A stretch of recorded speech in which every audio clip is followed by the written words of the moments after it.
Hello and welcome back to the channel. We begin here the story of our visit to the northern half of Portugal. And we do so by visiting first the borderlands between Spain and Portugal, specifically in Miranda do Douro. Our next destination, we return to Spain, to introduce ourselves again in Portugal and visit Bragança, and its small but beautiful heart-shaped citadel.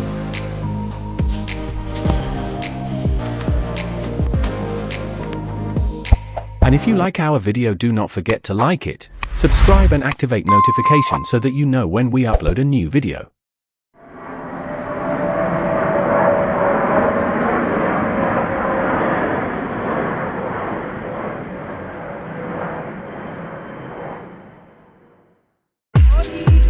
First trip of MIA of several days to the commands of the mobile home, in which at first enjoys a beautiful day. Then when we are arriving in Portugal, gradually worsen the weather. In this 15-day trip, made at the beginning of November, we intend to visit the northern half of Portugal, starting from the north of the country, and to go around it in a zigzag towards the south. We start our journey by crossing the river Douro, which in this part of Portugal marks the natural border with Spain. And we do it by the Miranda Dam, which basins the waters of the river Douro at this point, and which is 80 meters high and 263 meters long.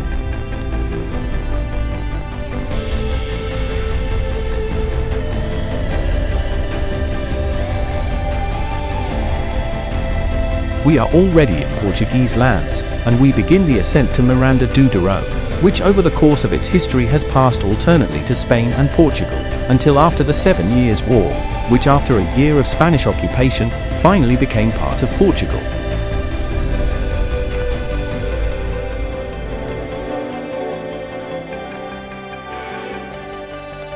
Currently Miranda do Douro, which belongs to the district of Bragança, has about 6,500 inhabitants. Located in the natural park of the Douro International, it has beautiful views over the river Douro, being navigable for tourism. As for parking, you will not have a problem, as you will have several parking, spacious and free, located at the gates of the historic centre, and of which as always we leave you the location in Google Maps. As we mentioned at the beginning, the change of climatology results in a rainy day with a lot of wind, although it is not an obstacle to start the visit.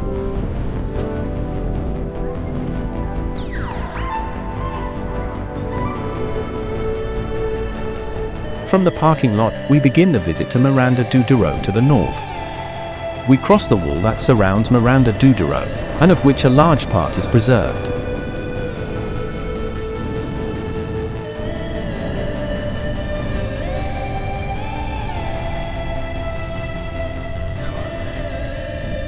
Walking over these walls, we arrive in a short time at the castle, of which there are already a few remains.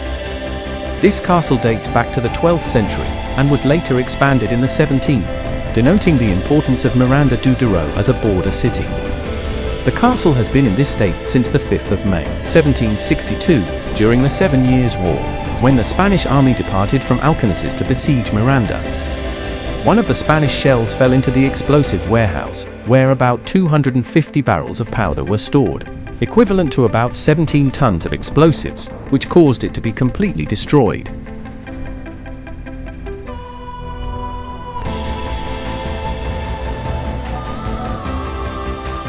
After visiting the remains of the castle, we entered the streets of Miranda do Douro, and in which, as a curiosity, its inhabitants speak Mirandese, considered as a variant of the Asturianese language, being officially recognized in Portugal since 1999. Walking through the streets of Miranda, we arrive at the Chapel of Santa Cruz, built in the 17th century and being completely reformed in the 18th, with a completely neoclassical exterior, and an interior of small size and equally simple.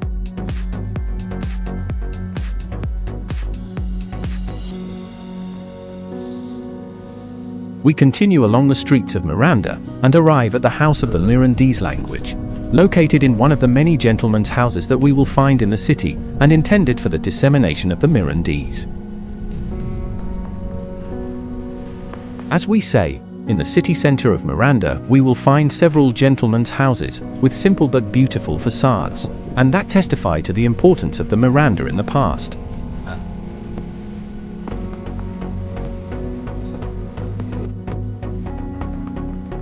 On the west side of Miranda, we find the ancient gates, four of which once existed in the city, as well as 10 defensive towers. Although some were demolished, we can see today the main gates of entry to the town, built in the second half of the 16th century.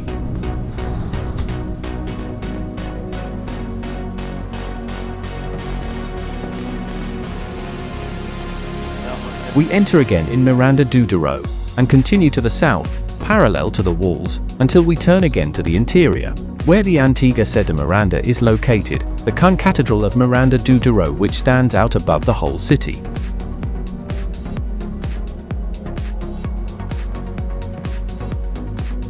We find a cathedral that began to be built in the middle of the 16th century.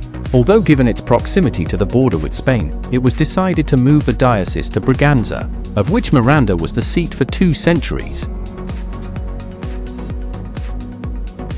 The entrance to this marine-style cathedral is free of charge, and in an illuminated window on one of the sides, you can see the Menino da Cartolinha, our unconventional child Jesus, with a curious history, and whose dress is changing throughout the year. According to legend, this boy with a cup hat appeared during the war between the Spaniards and the Portuguese, and his appearance eventually caused the Portuguese to win. Also in the co-cathedral, we find a museum, which although small in size, is well assorted of works of religious art.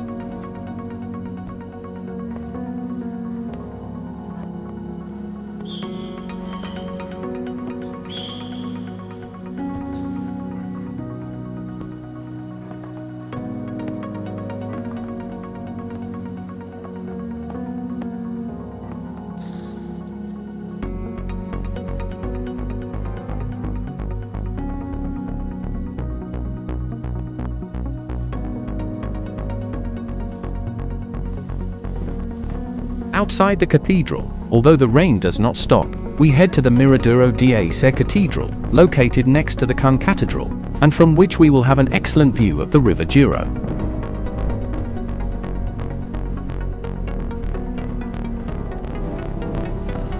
Also behind the co-cathedral, we find the old Paco Episcopal, the old palace of the co-cathedral, from which only the entrance door and some arches of the cloister that surrounded the gardened area remain. The construction of this episcopal palace dates back to the beginning of the 17th century, a few years after the construction of the cathedral, and for this reason the first bishops lived in the castle, whose names are engraved on the entrance door. This palace is now incorporated into the city as a public space, enjoying a pleasant walk through what was the cloister and the rest of the facilities.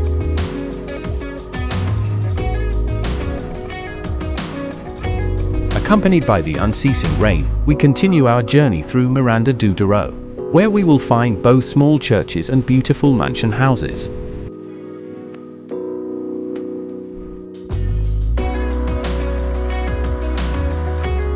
Finished our visit to Miranda do Douro, we headed to our next destination, in which we will introduce ourselves briefly in Spain, to return again to Portugal and visit Bragança.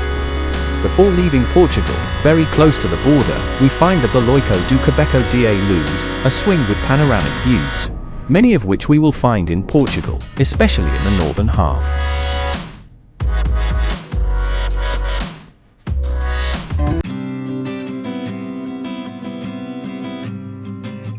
The history of Bragança, which has about 35,000 inhabitants, and is considered one of the most beautiful villages in Portugal, begins in the 2nd century BC, when it was founded by the Celts, being later occupied by Romans, Visigoths and Muslims.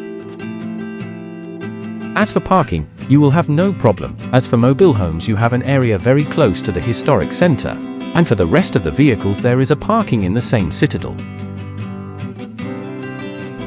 From the mobile homes parking, we climb to the citadel, and on the climb we can observe the beautiful variety of colors of the autumn season. We arrive at the walls of the citadel, which had 4 entrance doors, the most important being the double porta da VR, although we access through the Porta da Tracao, which allows the entrance from the east to the walled enclosure, about 3 hectares, and with a curious form of heart. The citadel is the oldest core of the city, and is located on the top of the Outeiro de Benquerenca. What stands out in the citadel is the castle, very well preserved, and the Home-Age tower built in Gothic style. The entrance costs €3, but it is worth it, both for the tour of the walls and the views you have from there, as well as the visit to the military museum housed in the castle. The castle was built in the 12th century, under the reign of King Sancho I, and subsequent renovations give it its good current appearance. Like every good castle that is valued, this also has its legend, such as the one that tells that a Muslim princess had been locked in a tower for falling in love with a young Christian against her religion. Since then, this tower, which is next to the Home-Age tower, is known as the Princess Tower.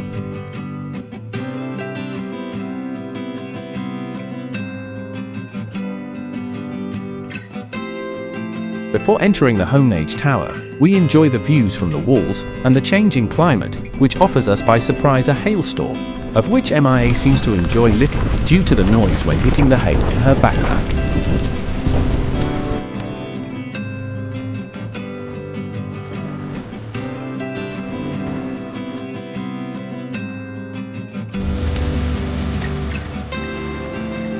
As we mentioned earlier, inside the Home-Age tower is the Military Museum, which constitutes a space for the memory of the military experiences of the city.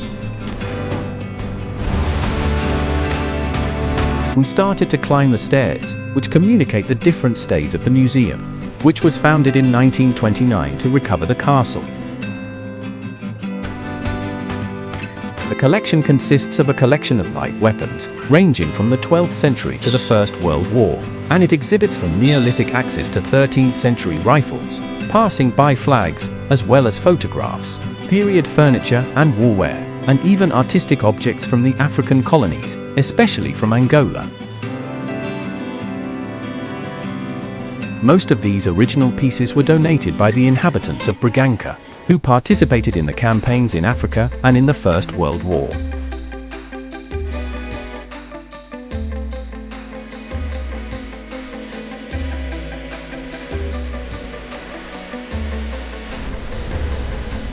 Finish the visit to the castle, we are prepared to visit the citadel. And next door, we find the Church of Santa Maria, which is the oldest church in the city, built in the 11th or 12th century. Next to the church we find the Domus Municipalis, classified as a national monument since 1910. Built in the 12th century, it is a unique example of Romanesque civil architecture throughout the Iberian Peninsula, and throughout its history it was used as a tank for storing rainwater, and as a meeting place for the so-called good men, that is, a primitive municipal parliament.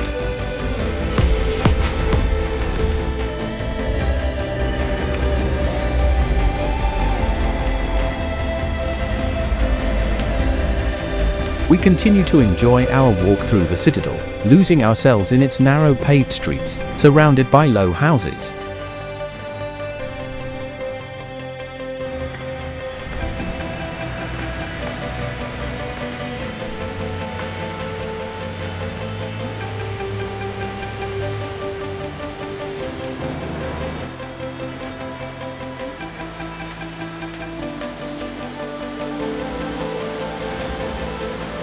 Finished our visit of the citadel, we passed under the gate of San Antonio, and a few steps later we left the walled enclosure by the Porta de Villar, towards a beautiful gardening space that surrounds the mural perimeter, and which is presided over by a statue of the second Duke of Bragança.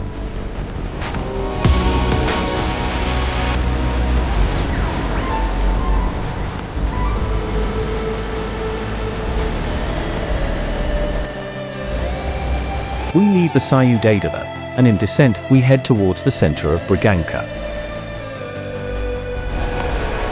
We arrive in a short time at a charming paved square, surrounded by beautiful houses, where the Church of St. Vincent stands out, a church of Romanesque origin, reformed in the 18th century, and which hides its own legend. It is said that there was a clandestine marriage between Prince Pedro I and Lady Inés de Castro, a romance prohibited by Peter's father and the former King of Portugal Alfonso IV, and that ended in tragedy with the murder of Inés and his sons.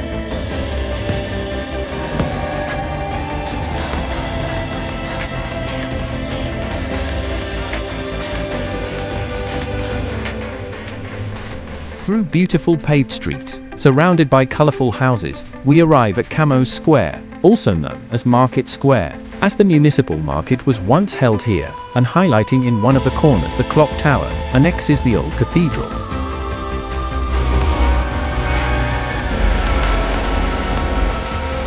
In the Praça de Sé, we find the old cathedral of Bragança, and we say it is ancient because Bragança has two cathedrals, this being known as the Church of St. John the Baptist, built in the 16th century in Renaissance style and with a rechargeable Baroque interior.